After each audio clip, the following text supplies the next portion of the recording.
नमः शिवाय। राधे राधे।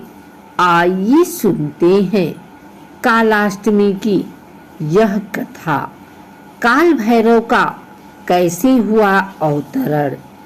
हिंदू पंचांग के अनुसार हर माह की कृष्ण पक्ष की अष्टमी तिथि पर कालाष्टमी मनाई जाती है।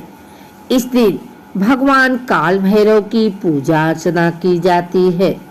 धार्मिक मान्यता के अनुसार यदि कोई व्यक्ति असीम शक्ति प्राप्त करना चाहता है तो उसे भगवान काल भैरव की विधि विधान से पूजा कर इस दिन का व्रत करना चाहिए।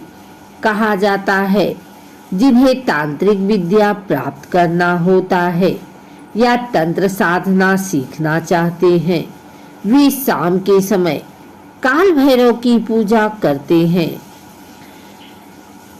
कालाष्टमी की पौराणिक कथा के बारे में आइए सुनते हैं।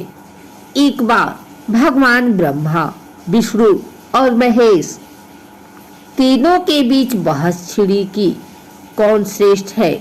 यह बात इतनी बढ़ गई कि सभी देवताओं को बुलाकर बैठक की गई। बैठक में आए प्रत्येक देवता से पूछा गया कि तीनों में सर्वश्रेष्ठ कौन है। सभी ने अपने अपने जवाब तीनों के सामने प्रस्तुत किए। उन देवताओं के विचारों से भगवान शिव और भगवान विष्णु तो सहमत थे, परंतु ब्रह्मा जी ने क्रोध में आकर भगवान शिव को अपशब्द कह दिए। अपने प्रति अपशब्द सुनने के बाद भगवान शिव ने इसे अपना अपमान समझा, जिसके कारण उन्हें अत्यंत क्रोध आ गया। इसी गुस्से के कारण भगवान शिव के रौद्र रूप भैरव का जन्म हुआ।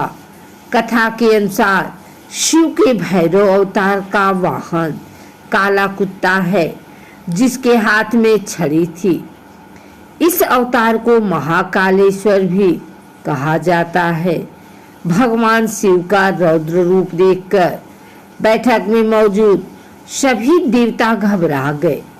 भैरव इतने गुस्से में थे कि उन्होंने भगवान ब्रह्मा के 5 सिरों में से एक सिर काट के अलग कर दिया, जिसके बाद भगवान ब्रह्मा के 4 ही सिर बचे।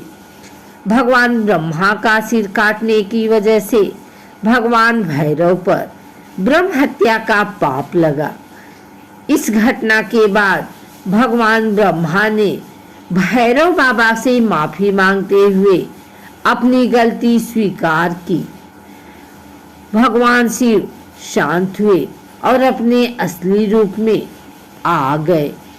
बाबा भैरव ने जो ब्रह्म हत्या की उससे वे पाप के भागी बने, जिसके कारण उन्हें दंड मिला कि वे भिखारी के रूप में रहेंगे। लंबे समय तक भिखारी के रूप में रहने के बाद उनका दंड वाराणसी में समाप्त हुआ। जिस जगह भगवान शिव का दंड समाप्त हुआ उस जगह का नाम दंडपाड़ी रखा गया।